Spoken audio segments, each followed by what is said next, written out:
Hey, y'all. So, I want to talk to you about something that recently happened, and it's not drama. This is business. So, if you don't know, I lost my admin access to my group of 3,000 plus members here on Facebook, and I'm going to tell you about it. But this is also why it's important for you to know. If every platform disappeared tomorrow, what would you still own? That is a question you must ask yourself. And things happen. We know that. We don't often have control over, sometimes using other people's platforms or borrowed land. So we want to dive into this important conversation. Take some notes. Let me know when you're watching, and we're going to get right into it. So let's go back to the origin story, the beginning of where it all started. If you don't know, I'm DaniMarie, a podcast strategist and mentor, your podcast bestie. And I started in the pandemic, like many of us who pivoted careers recently, and was thrusted into podcasting, to the point that at some point I was doing like 5 shows a week, from Motivation Monday Mommy Meetup to Life Unscripted with DaniMarie and everyone's favorite, Follow Me Friday. I was speaking to upwards of 20 people, right? But it also inspired and motivated me to find other ways to find and connect podcasters. So then I started doing different meetup events or virtual meetup events like Podcast Pitch Party, which is how I was introduced to Brianna, who was formerly the admin of Podcasting for Newbies. She grew it to about 2,000 followers within the group, and she asked me if I wouldn't mind taking over. I guess it was because she was moving into a different career path. She was leaning more into real estate, and she knew that I had a passion for podcasting. She and I had collaborated at least 2 or 3 times on my podcast pitch concept, and I won't belabor the point by going too much into what Podcast Pitch Party was. I will just say that it's something that I conceived. I didn't hear anything about it before at the time when I thought about it, but I approached Brianna with this idea because she and I at the time were kind of in the same boat, just getting started with our podcast journey, and collaboration is key, especially in this podcasting industry.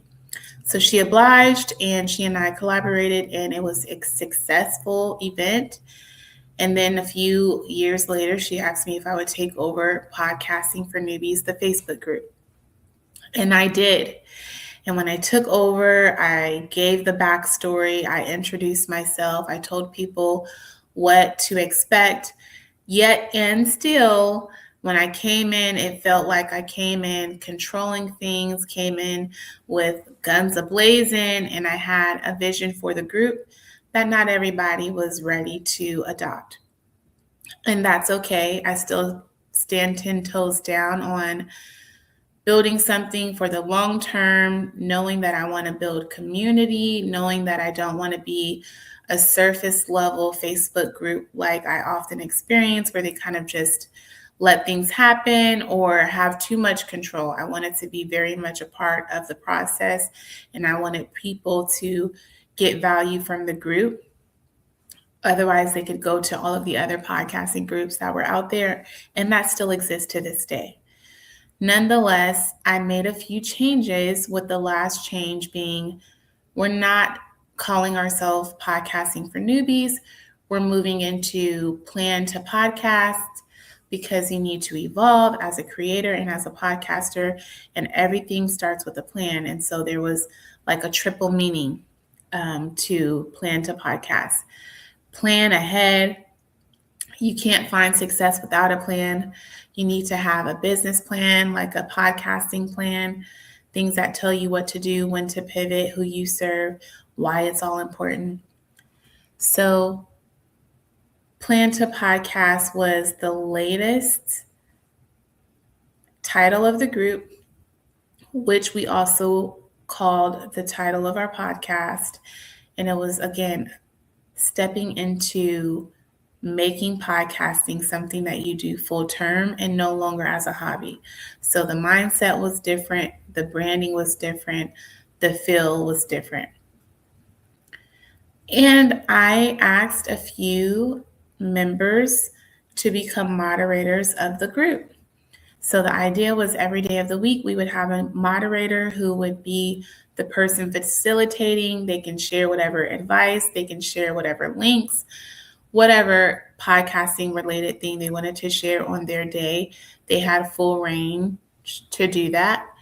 And that lasted all of a few months before February 17. I was no longer the admin of the group, not placing blame, not even thinking about what happened. I just think that this is a good teachable moment for people who don't have a backup plan, who don't have an email list, who aren't building community on and offline. You definitely need to have more than one thing in place so that in the event this happens to you, you can keep going. I'll tell you what we did. So it starts off with having a solid framework. My framework, I say the 7 Ps. You need a plan. You need to have a good production. You need to have a good platform. You need to think about the performance and track performance. And then you need to promote. And then add a 6th and 7th P. You need to also plan ahead for any plateaus, because you will experience plateaus on your podcast journey, and you need to be able to pivot. So those are my 7 Ps, my framework. I think that if you're a coach, you should have a framework. If you've started a podcast, at least you should have some type of ecosystem. So that's my best advice to you. But also the reason why we were able to still keep going is because we have systems and we have a framework, and it's not the end all be all if we're no longer on one of the platforms, because we have other things and systems in place. And we know who we are. We know our framework. We know what we are leaning on to help guide us through the ebbs and flows of podcasting.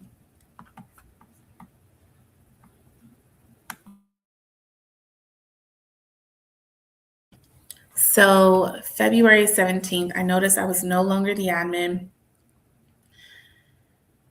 It's interesting because around the same time, the same thing happened to 2 other creators that I follow. So one of the creators, you guys may know her. She went viral for being a woman of mixed race who copied another creator with a viral dance. I don't want to go downtown. I seen a lot of ups and downs. That could be dangerous. So if you guys know that song, then you probably know the lady I'm talking about. They said that as a mixed person, she coined and took the style of another creator who was a woman of color, Black person. And they're saying that, she copied, she should have given credit and all of these things. She made the announcement that she lost her following, her fan page of, I think, 50K plus followers. So I had only 3,300 people in my group. She had a following of 50K plus. She put in the effort and that she amassed to that level. And there was another creator who she does eyelashes in her car. So she's traveling all over to do eyelashes in her Tesla. The girls, which I'm not sure if there's any other demographic, but or I'm not even going to get into the politics of that, but You can book her. She'll come through your city. She'll pull up in her Tesla. You can be in your apartment. You can be at your job on your lunch break. She's pulling up in the parking lot, and you can get in her front seat to get your eyelashes done. She said that her followers are gone as well. So her page got taken. So I think that there's like, with a lot of changes to these platforms and with a lot of hackers, as they see certain creators start to level up, you'll start to notice that there are hackers. Some hackers even hack your page, and then on the other end, they'll tell you they can fix it and rectify it because that's a part of a scam that people are doing. So at the end of the day, be vigilant. I think of Facebook groups as a way to reach people where they are at. But again, it's not the end all be all. If you can build one group, you can build another one. Though I appreciate everyone who was a part of my group and who has been a part of my journey, I am not deeply offended or crying tears about losing a Facebook group. I'm well aware that these things happen. And I'm just using this again as a moment to teach many of you that you should be, again, platform agnostic. You should have a backup plan. You should be leaning more on your framework and your systems to keep everything afloat so that no matter which platform you're on, you can take that same ecosystem and apply it to whatever platform you're using at the time.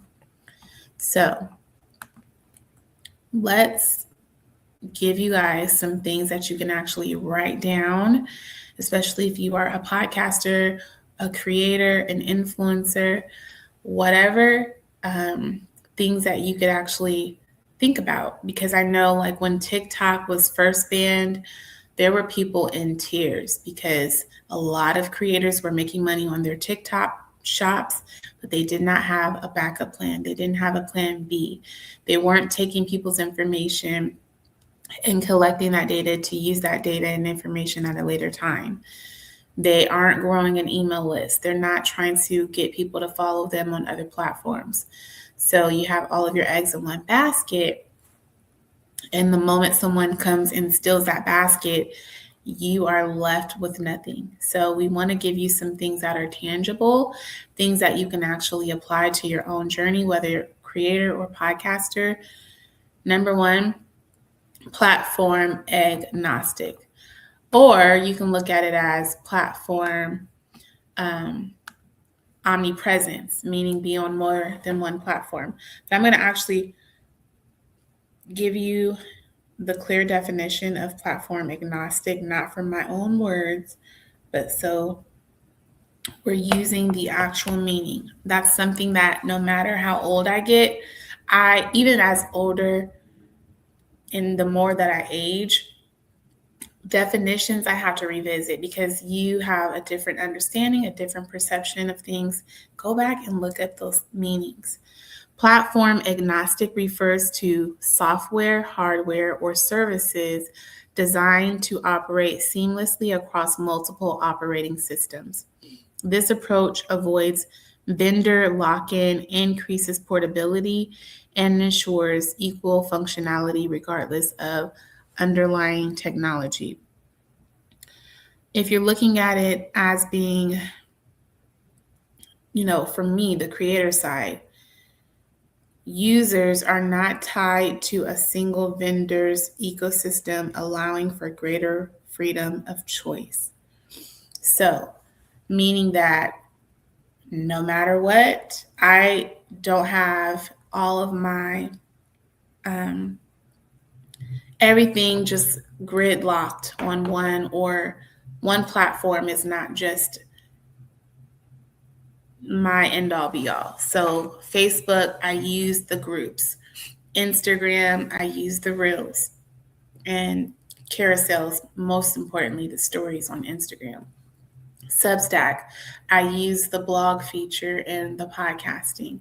YouTube, long form content, I'm leveraging YouTube. So Snapchat, something that I don't mind just sharing behind the scenes content. LinkedIn, I'm using it to talk about host city hustle stuff and speaking to small business owners and finding podcast coaches and people who are in the podcast industry. So for every platform, I use it differently, but I'm not just committed to one platform that if something was to happen, I'm screwed. Platform agnostic. You should be platform agnostic or omnipresent. Again, let's go to the definition of omnipresent.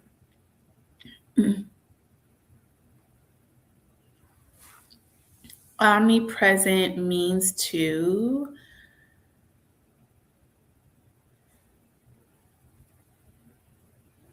I have, you guys, the worst migraine ever, so I'm like really trying to pace myself too.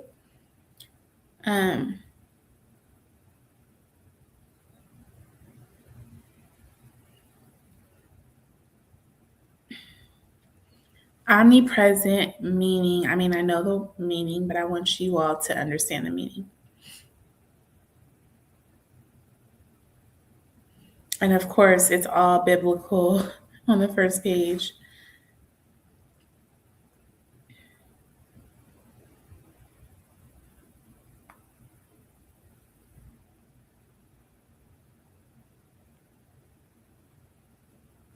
Okay. It's still a word probably used widely within religion and religious culture, but omnipresence means that he is present in all places at all times. So I would say adopt that same meaning and definition for, as a creator, being on all of the platforms all of the time. So you don't necessarily need to be active on all platforms at the same time, but building a presence and an online identity on all platforms at the same time, one, and or two, using AI or using systems like Go High Level or Meta Business to help you be in more places at once. And you don't need to physically show up to do it. Scheduling your content or working on your content calendar. So that's, to me, omnipresent. So what I'm suggesting to you, that as a creator, you should work on being platform agnostic, meaning you're using all of the platforms for all of the things that they have to offer, and trying to build an online presence where you're online and on more than one platform at once, doing those things to promote your product, brand, or services. That's my suggestion to you when it comes to omnipresence. That was number one. Number two, we're telling you about what you should learn from my mistake, losing access to my Facebook group. Build your email list. And let me recant, because I don't find it to be a mistake because I have all of these things in place. My biggest mistake was not appointing another admin, but I was never going to do that. I'm willing to take that risk and lose my entire group than to just give someone else admin access to kind of like make that choice for me or push me out of something that I built. So I was very clear and I set that hard boundary. I was never going to give anyone admin access. So the fact that I lost admin access, I could say, is entirely my fault, or I can say I was hacked. Again, I didn't put too much effort in thinking about who did it, where should I place blame. I will say that according to Facebook, through all of the things that I read, I should have been able to appoint an admin before losing my access to my group. So I should have been able to delegate that to someone else before that decision was made for me.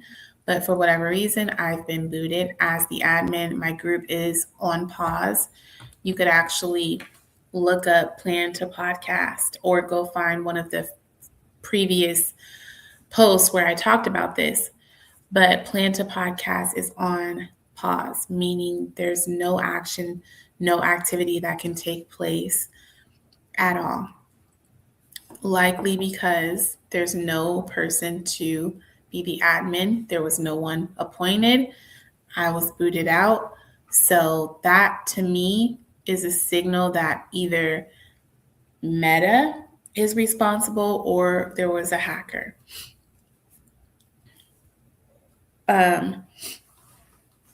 Build your own email list. Some people are using MailChimp. Some people are using Beehive to send out newsletters. I have built my email list by saving a lot of my former podcast guest information or by offering a lot of freebies. So I have a funnel where I'm collecting information, or people may have subscribed on Substack. So it's the culmination of those things. And I've probably lost in totality maybe a good 50. But for the most part, it's been kind of like even kill, and not too many people have like left from my email list yet. So that is a blessing. I do get about 50% open rate. I know it's good to be like 50 to 70% open rate with your email list. So trying to provide value, try not to bombard people with a lot of stuff through their email because that's a big no-no. So whatever you do, build your email list. I recommend having a funnel and something you offer for free to build that email list. And I'm currently using Google Forms to maintain it, Google Forms in Google Sheets and my Substack. And then it's saved as a Excel spreadsheet or an Excel spreadsheet or CSV file, sorry. So build your email list. You can take that, export it, and import it anywhere that allows you to do so, like using MailChimp or Beehive or Substack. But you should be building an email list. So no matter which platform you're using, you could still have your list. Whether it's downloaded on a hard drive or your computer, you should have an email list.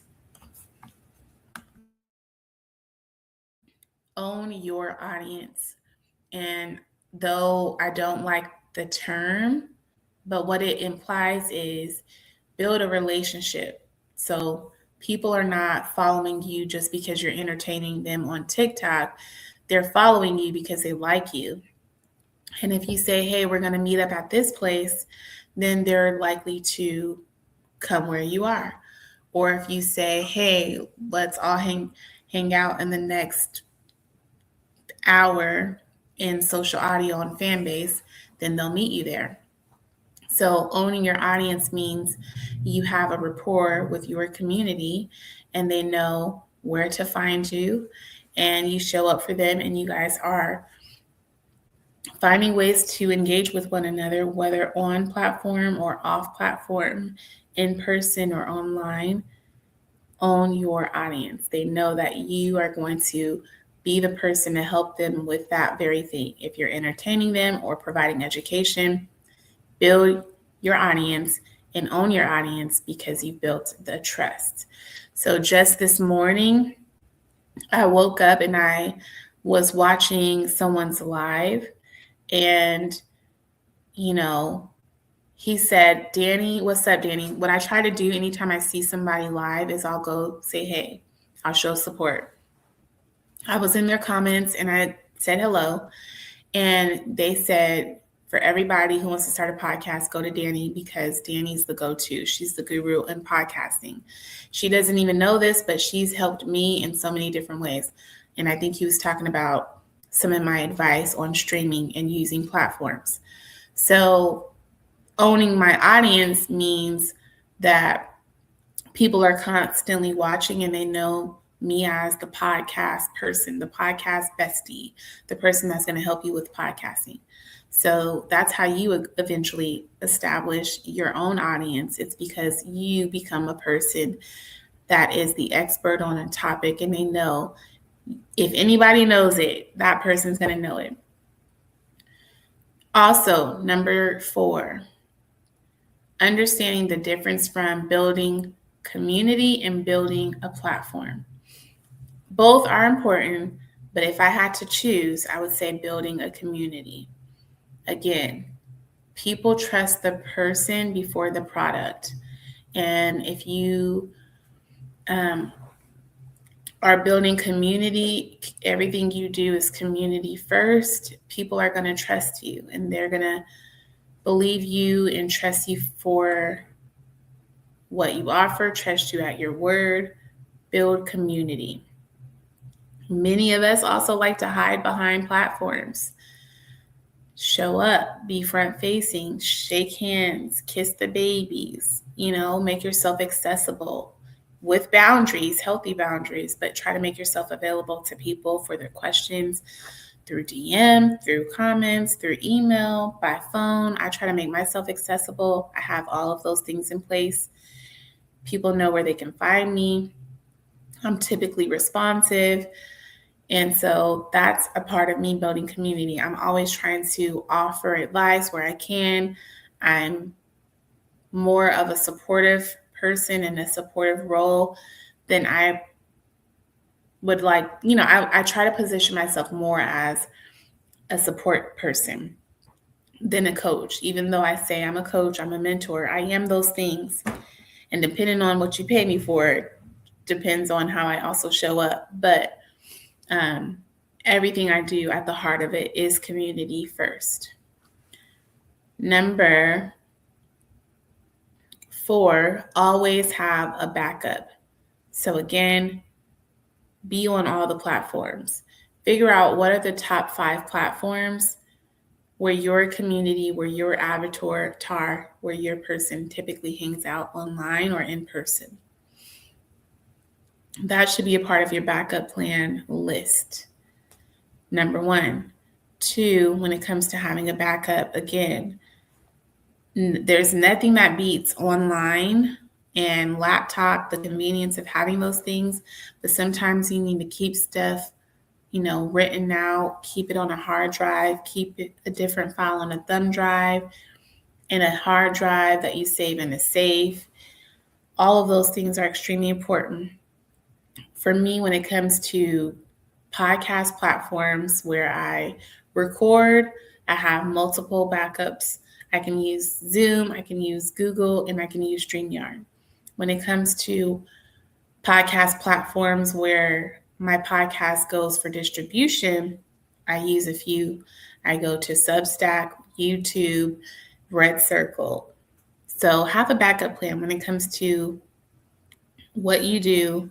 Have 5 places that you do it, whether it's online or in person, and then different tools that you use in case one of those things is not working, in case you're experiencing technical difficulties. Always update your CRM, your customer relationship management tool, so that you're always ready, even if something happens. And then don't build on rented land. I try not to overextend myself, even though I don't believe in gatekeeping. I'm trying to be accessible and provide information to everyone. I still do it in such a way that I'm not overextending myself or overexerting myself and doing too much on borrowed land. I'm going to give you the free stuff in the free spaces.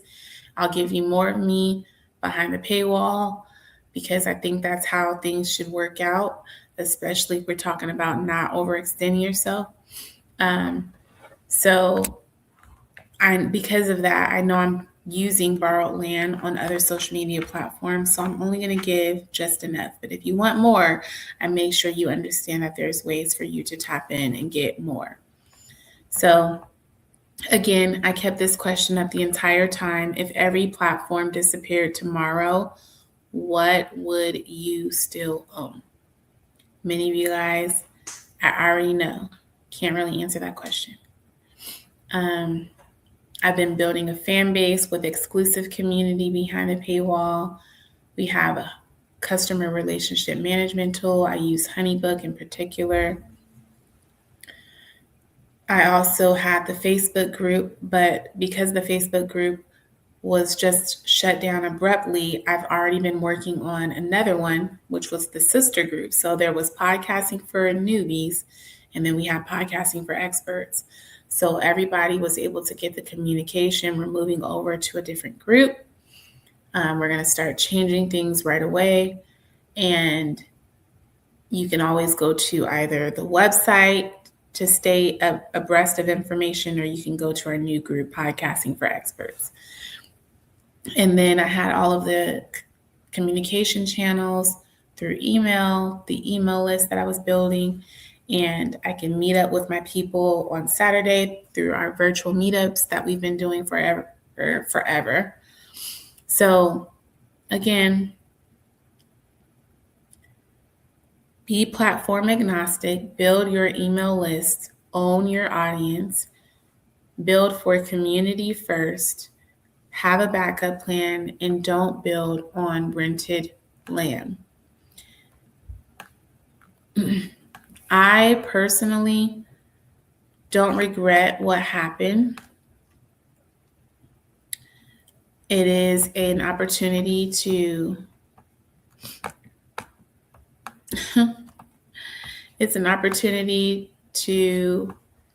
teach all of you. Now I can share this important information and hopefully help some of you who probably have been building something of your own, but haven't yet experienced losing your community and what that might look like.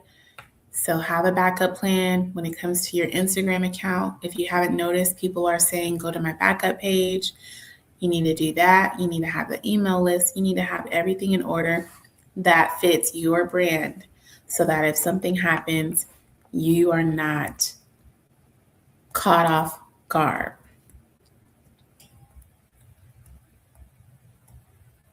I feel good about change. I'm always welcoming new things, so that makes me excited. It was around the same time that I think it was the lunar eclipse that happened around the same time. It just felt like a lot of purging, and it felt aligned. So the fact that I lost my group just felt like I'm evolving, and for those people that are meant to carry on with me, those people will be there. And again, that's what it means to have different pockets and build community. You know, sometimes people are in your life for a season, and sometimes people are in your life for a lot longer. But be clear about who you are, what you offer, and who you serve. And I think everything else just pans out in the end. So if you've been rocking with me, you know we're building an ecosystem. So you can connect with us on our website, plantopodcast.com. We have a lot of free information on our website. I immediately left a little message up there talking about what happened. So you may see that blurb when you first pop in. We have a ton of resources, like I said, to help you with your podcast. We're doing an activation in Atlanta, God willing. So there's information that's going to come down the pipeline about that. We are doing opening up our memberships. So if you want, you can sign up for the Plan to Podcast email list. You'll see that pop up, come on the screen right away. And then those 3 lines that are at the top right, you can click those and it will tell you about our services, the Atlanta activation. You can be a guest, and it tells you about our sprint coming up. So in 5 days, we're doing a podcast launch. So it's a 5-day sprint where every day is helping you launch your podcast. By day 5, you should have a completed podcast episode ready to be scheduled or ready to go live. So yeah, check out Plan to Podcast. The website link is up there. Let me know if you have questions. If you've experienced this, I want to know in the chat. Pray for me because, again, my head is throbbing like boom, boom, boom. I'm sitting under this light, and so I'm not feeling good. I'm trying to pace myself. I'm trying to collect my thoughts. But overall, I'm still very much good. And my mother's, I think, favorite scripture, I have to figure out where it comes from, but I know it's her favorite. I'm going to type in what it says, and I'm going to get the version where it comes from.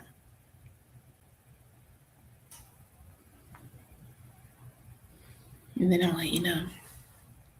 Okay, so my mother's favorite scripture, Philippians 4:11.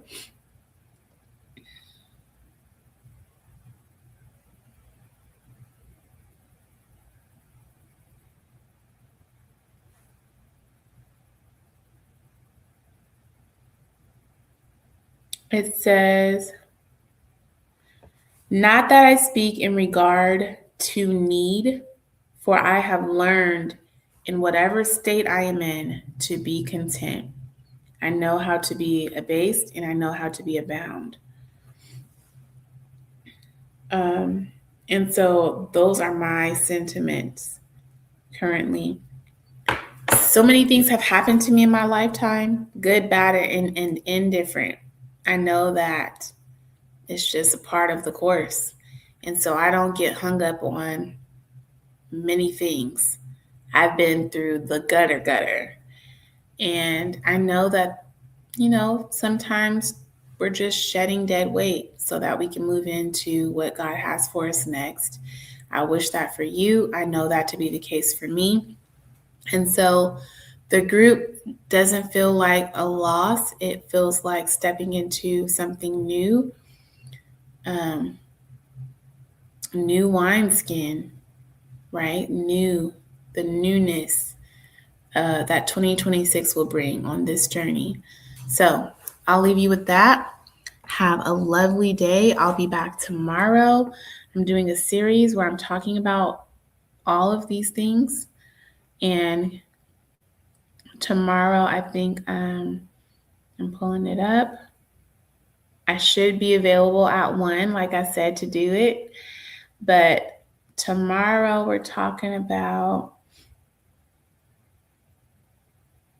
make sure you guys hit that notification bell so you never miss when we go live.